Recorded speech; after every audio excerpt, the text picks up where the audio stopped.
everyone, this is Teresa from Base 10 Montessori, and today we are going to do a lesson on the verb. And this will be grammar lesson number 7. So if you're new to my channel, if you have not seen any of my other videos, I would recommend that you go back and look at my other grammar lessons first and build up to this lesson on the verb.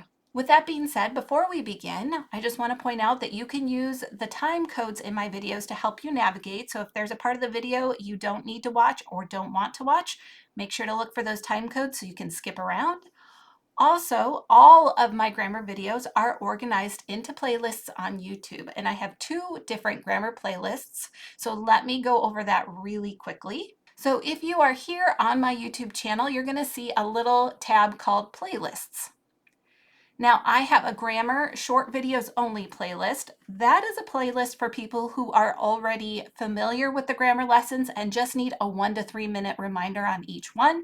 So I wouldn't recommend it if you're new to Montessori and you're learning this for the very first time. I would recommend going to the Function of Words grammar playlists. If you click on that playlist, you're going to see all of the videos that I've made. And these are going to be longer videos. They're going to be more in-depth videos, but again, I do have those time codes in the video so you can skip around to the parts that you want and of course skip over the parts that you don't want. So just to recap what we've done so far, we've had lesson number 1 on the article and noun. We've had lesson number 2 on the adjective, also known as the farm lesson. And then we have lesson number 3, which is the logical adjective, and there's 2 parts to that lesson. We've done lesson number 4, which is called the detective adjective lesson. And then we have lesson number 5, which is the conjunction. And then lesson number 6 is the preposition. So that is all the work that we've done so far leading up to this introduction of the verb. And if you're looking for links to the grammar resources and playlists for all of my videos, I will put everything down in the comment section below. So make sure to look below the video if you want to find links for more resources or for the different playlists. So now let's talk about the verb and all the lessons that we've got going forward for the grammar lessons in the 3 to 6 age group of AMI Montessori. Today's lesson is going to be lesson number 7, and this is called Verb Basket number 1, and that's where we introduce the verb for the very first time. And this lesson builds on the idea of the farm lesson. So if you haven't seen the farm lesson, you might want to go back, watch that first, go through those first 6 lessons, because we are going to build on all of that information going forward. Lesson number 8 is called Verb Basket number 2, and that is other aspects of the verb. And there are 4 different parts to this lesson, and this lesson is going to be, I think, most efficient if we just talk through it. So I'll make some PowerPoints for lesson number 8, and I'll put them on my locals page, and I'll record a video for here on YouTube and on Rumble. So we're just going to talk through lesson number 8. I'm not going to demonstrate that one, and I think you'll see why as we go through it. And then we're going to go on to lesson number 9, which is the adverb basket number 1, and that is where we introduce the adverb for the very first time. Lesson number 10 is going to be the logical adverb, and that is also known as adverb basket number 2, and it is exactly the same concept as the logical adjective. So again, if you have not seen those first 6 lessons that I've already made, go back and look at those, because we have done a lesson on the logical adjective, and the logical adverb is going to be the exact same as the logical adjective. And then we'll finish up our video series with lesson number 11, and that's all about commands. We call these verb baskets 3, 4, and 5, and that's going to be all about double commands, 2 actions with 1 object, and 2 actions with 2 direct objects. So that is where we're going with our verb and adverb lessons coming up. So those will be the next videos that I put into my playlists. So with that being said, I'm going to stop right here and switch over to my other camera so we can start grammar lesson number 7, which is all about introducing the verb. So here we are with lesson number 7 in our grammar series. And let's talk a little bit about the materials first. So to start with, we're going to need our teacher tray, which we've been using the entire time, so that's already familiar to you.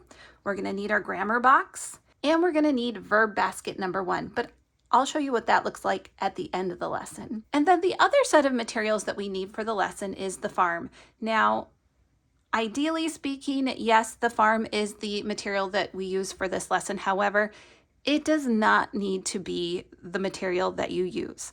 In fact, whatever it is you used for the farm lesson to introduce the adjective, you can use those objects as well. And as we've stated before, that you can really use anything in your environment, especially if you live, let's say, at the beach. If you live close to a beach and you have a lot of seashells and shark teeth, maybe those are the objects that you want to use. Maybe you want to use beach objects instead of the farm setup. You can still use farm animals if you want, if you have the materials for that. Or if you're like me and you survived being a teenager in the 90s, you might have a collection of Beanie Babies yet, so that would be perfectly fine too. Or you can just find objects around your house, around the backyard, like a log, a stick, rocks. Any of those materials will work for this lesson.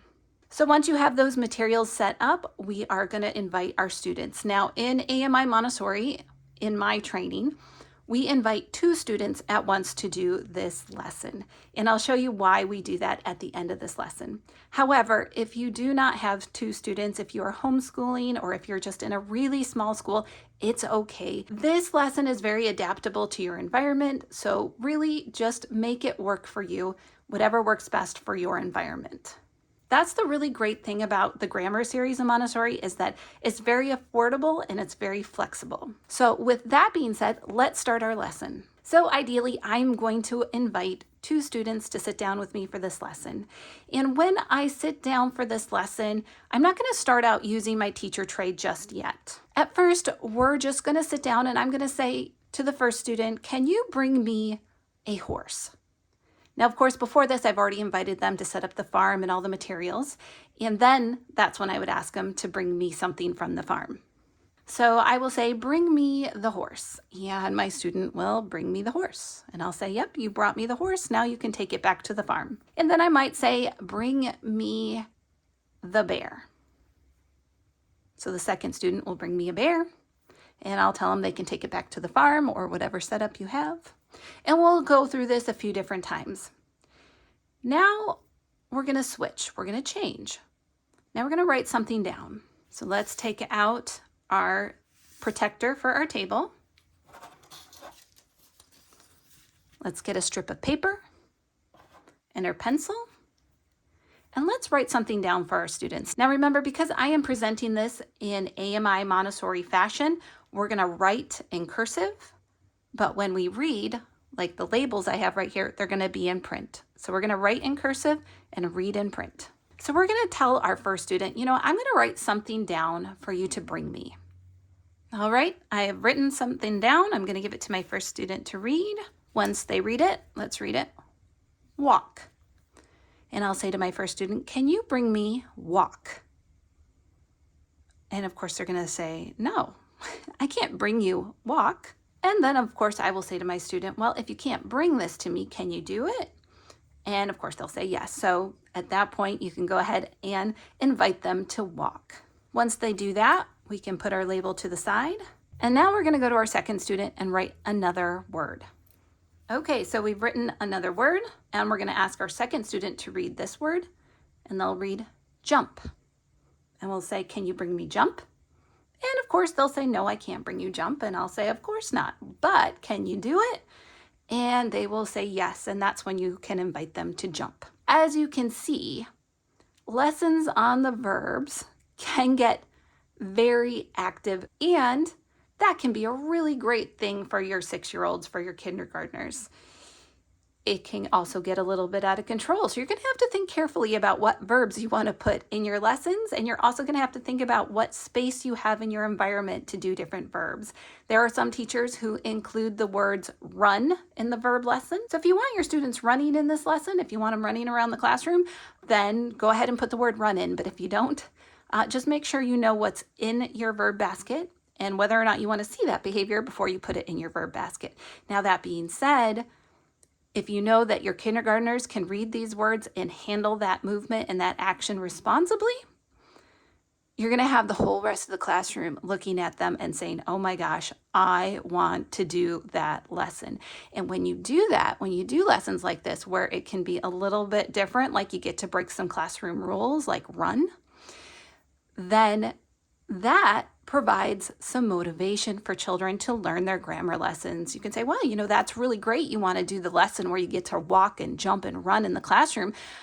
But in order to do that, we got to get through all these other lessons first. And so you're going to provide some motivation there. So that's just a little teacher tip on approaching this lesson and the behaviors that you want to see. We're going to start to make 2 vertical rows with our words, and we're going to do this about 8 to 10 times. And each time we're going to say, okay, can you bring it to me? If you can't bring it to me, can you do that?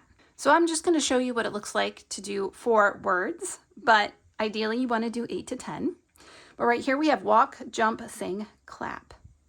Once you've got your list of words out and they've gone through that, we're going to show them how to symbolize it. And once again, I apologize if my grammar box is a little bit humble. I don't have nice grammar materials as of yet, so bear with me. I'm sure a lot of you struggle with that same thing. Getting affordable materials can be difficult. And when we introduce the symbol for this lesson, we are going to use the red circle. So we're going to get out the red circle and we're going to explain to our student that this identifies the word that told us what to do. And once we've done the first one, we can invite them to do the rest of them. So what did this word tell us to do? It told us to jump. So that gets a red circle. What did this word tell us to do? It told us to sing. And this word told us to clap. So once we've done this part of the presentation, we're going to take our handwritten labels away. And we're going to put away our symbols. So once we've finished that part of the lesson, we're going to go to verb basket number 1. And inside verb basket number 1, which is identified with a circle and a 1, we're going to get out labels. These are our printed labels. And this is why at the very beginning I said that it's really best to have 2 students who are familiar with this lesson, because this is the really fun part of the lesson. We're going to invite our students to get out our verb basket. And we're going to take out our labels. And once we get out our labels, let's divide them in about half for each child. 1 pile for one student and 1 pile for the other student. So we have our 2 piles here, and our 2 students are going to take turns. And this is basically going to be a game of charades. So your first student is going to look at the words that they have, and without reading it out loud to the other child, they're going to read the word and they're going to act it out. And the other student has to guess what action it is. And of course, they can put it down, start making their rows, and they can go back and forth guessing what action it is. Like here, I have the word run. Now, depending on my environment, I may or may not include this word in my basket. Some rooms just can't handle that. So think that through before you put the labels out there. And they'll take turns reading, and then once they get all of their words down, they can symbolize it with the grammar box if they would like. And so that's how they do the second part of this lesson. It's basically just going to be charades with the different labels. And again, this is a really fun lesson. It's a really active lesson. And this is really great for your students who need some movement. And you can even have an older student working with a younger student who isn't reading yet, and they can be the ones guessing.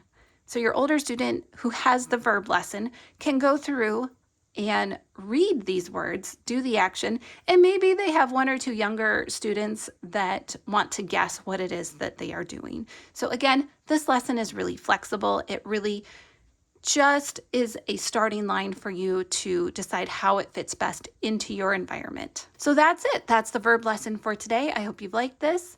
And if you have, don't forget to give this video a thumbs up, like, share, comment, subscribe to the channel, and I will see you in the next video.